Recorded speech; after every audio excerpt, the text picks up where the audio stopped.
దయచేసి అందరూ ఇంతేనమ్మా నా డిసిప్లిన్. ఇప్పుడే పొగుడుకున్నాం కదా అందరిని.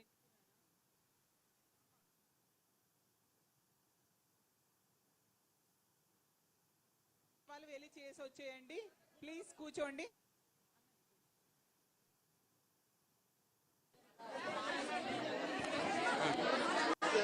లేదు లేదు, ఉంది ఉంది, ఇప్పుడే కాదు, ఇంకొక 2-3 ఉన్నారు, పిలుస్తాను. బాగోదు కదా అను, నువ్వు మాట్లాడేసేమ్మా.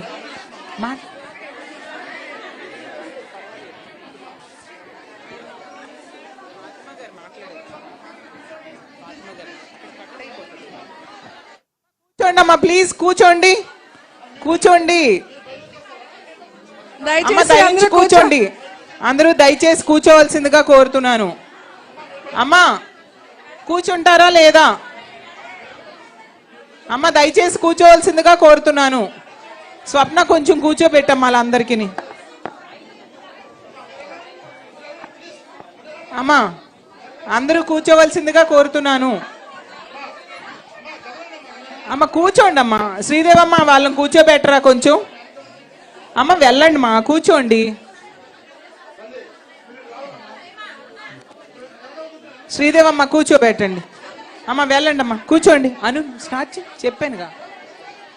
వెన్నుపోటుకు 2 ఏళ్ళు కార్యక్రమానికి విచ్చేసినటువంటి సోదరీమణులందరికీ కూడా హృదయపూర్వకంగా నమస్కారాలు తెలియజేసుకుంటున్నాను. ఈనాడు రాష్ట్ర నలుమూలల నుంచి కళ్యాణి అక్క గారు పిలుపు మేరకు అమ్మ కూర్చోండి అమ్మా, అందరూ కూడా ఎంతో ఉత్సాహంతో జగనన్న మళ్ళా ముఖ్యమంత్రి చేయాలనే ఒక సంకల్పంతో, జగనన్నని ముఖ్యమంత్రి చేయాలని ఒక దృఢ సంకల్పంతో మనందరం కూడా ఇక్కడికి విచ్చేయడం జరిగింది.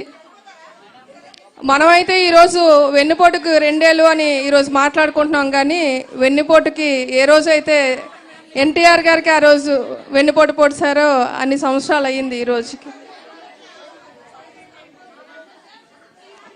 ముఖ్యంగా ఏదైతే మహిళలు ఇక్కడ సమస్యలు రాష్ట్రంలో ఎదుర్కొంటున్నారో అవన్నీ కూడా మన పెద్దలందరూ కూడా మనందరికీ వివరించడం జరిగింది. మనందరం కూడా జగనన్న దయ వల్ల ఒక ఐడెంటిటీని మనకి క్రియేట్ చేశారు, ఒక ఇండివిజువాలిటీ మనందరికీ వచ్చింది. అదే ఐడెంటిటీతో మనం ప్రజల్లోకి వెళ్ళి ఏదైతే గత 5 ఏళ్ళు మనం అధికారంలో ఉన్నప్పుడు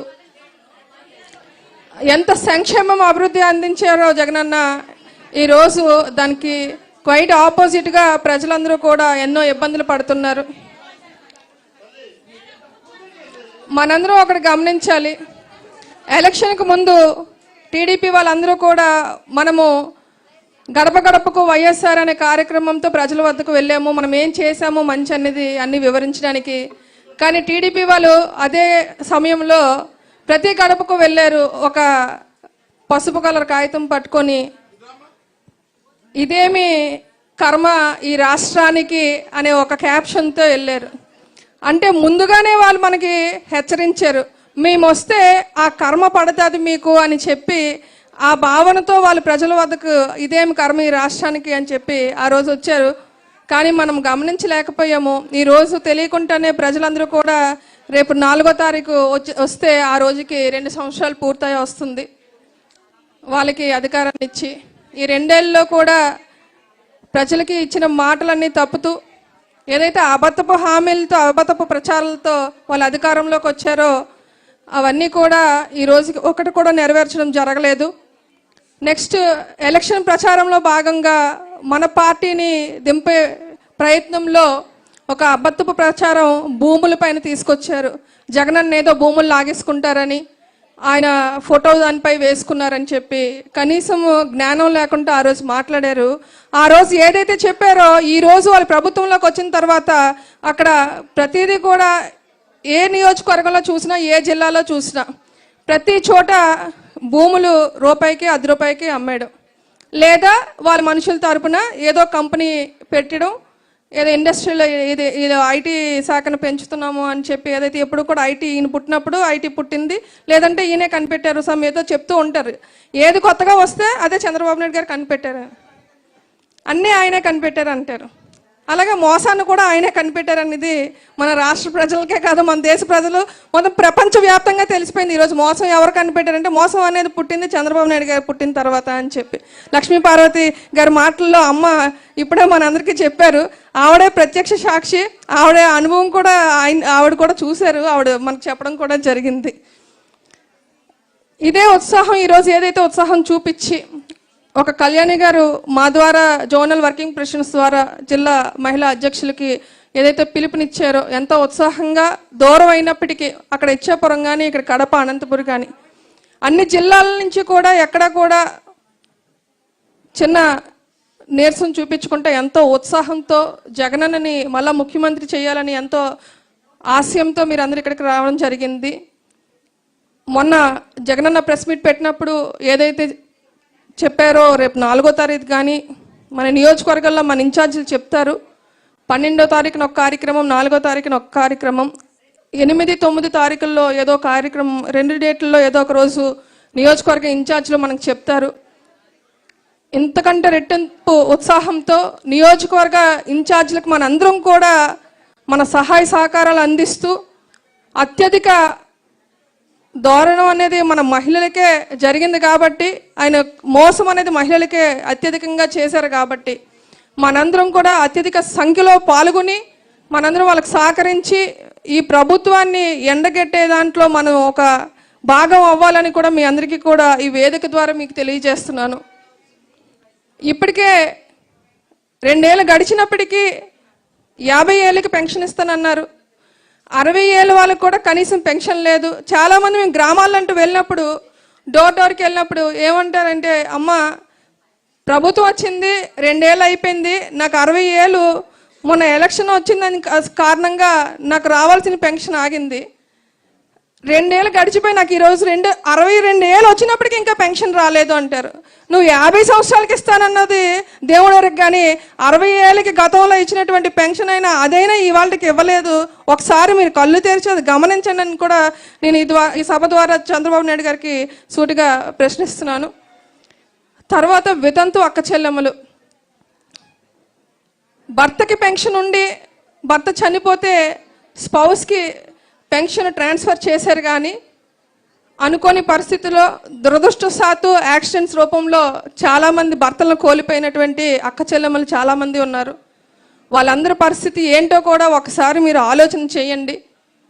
ఎప్పుడు చూసినా జగనన్నని ఎలా తిట్టాలి, ఎవరితో తిట్టించాలి, ఎన్ని గంటలు తిట్టాలి, రోజుకి 24 గంటలు ఉన్నాయి. అదే వీళ్ళు ప్రత్యేకించి జగనన్నని తిట్టడానికి ఆ క్యాలెండర్ కానీ ఒకవేళ క్లాక్లో కూడా 1 గంట ఎక్స్ట్రా అడుగుతారేమో, భగవంతుని మీకు ఏం కావాలి వరం అని అడిగితే. ఎందుకంటే ప్రత్యేకించి జగనన్నని తిట్టడానికి ఆ సమయం వాళ్ళు కేటాయిస్తారు. ఇటువంటి కార్యక్రమాలు ఎవరు చేస్తారంటే, ఏదైనా ప్రశ్న అడిగేటప్పుడు సమాధానం లేని వాళ్ళు దాన్ని దాటవేయడానికి ఎవరో ఒకరి మీద నిందలు వేయడమో లేకపోతే ఏదో రకంగా తగువ పెట్టుకోవడమో మనం చూస్తూ ఉంటాం.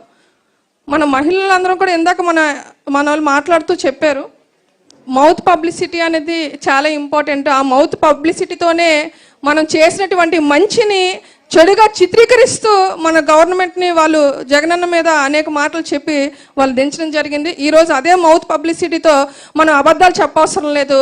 వాళ్ళు ఏదైతే హామీలు ఇచ్చారో చేయలేనటువంటి వాళ్ళన్నిటికీ కూడా ప్రజల్లో ఈరోజు వాళ్ళకి తెలియజేసి వాళ్ళంతట వాళ్ళుగా తెలుసుకునే విధంగా మనం కొంచెం ఒక అవేర్నెస్ అనేది క్రియేట్ చేస్తే రాబోయే ఎన్నికల్లో లోకల్ బాడీ ఎలక్షన్స్ జరగనున్నాయి.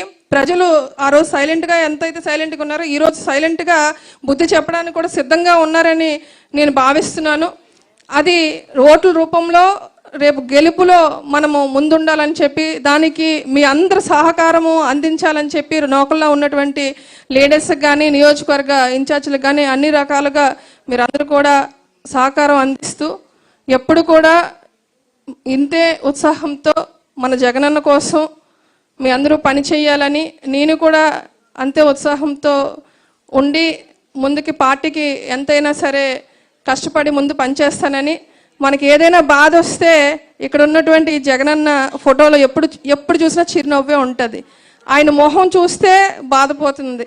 అదేవిధంగా ఆ మొహం చూసి వెళ్తే ఏదైనా పని అవుతుంది అనేది నా నమ్మకం. ఎందుకంటే నవ్వుతూ ఆయన ఎదురొచ్చినట్టు ఉంటుంది. మనం ఎప్పుడు కూడా భగవంతుల్లాగా నేను జగనన్నని భావిస్తాను. ఆయన ఎప్పుడు చల్లగా ఉండాలి.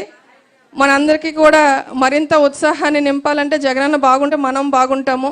కాబట్టి నాకు ఇంతటి చక్కటి అవకాశాన్ని ఇచ్చినటువంటి కళ్యాణి అక్కకి హృదయపూర్వకంగా ధన్యవాదాలు తెలియజేసుకుంటూ నమస్కారాలు తెలియజేస్తాను. జై జగనన్న, జై జగనన్న, జై జగనన్న. థ్యాంక్ యూ అమ్మ, చాలా చక్కటి సందేశాన్ని ఇచ్చారు. ధన్యవాదాలు తెలియజేస్తూ ఉన్నాను. ఇప్పుడు మన పెద్దలు గౌరవనీయులైన లక్ష్మీ పార్వతి గారికి శాల్వాని వేసి సన్మానించవలసిందిగా మన పార్టీ వర్కింగ్ ప్రెసిడెంట్స్కి అలాగే ముఖ్యమైన నాయకులందరికీ వచ్చి సన్మానం చేయాల్సిందిగా కోరుతున్నాను.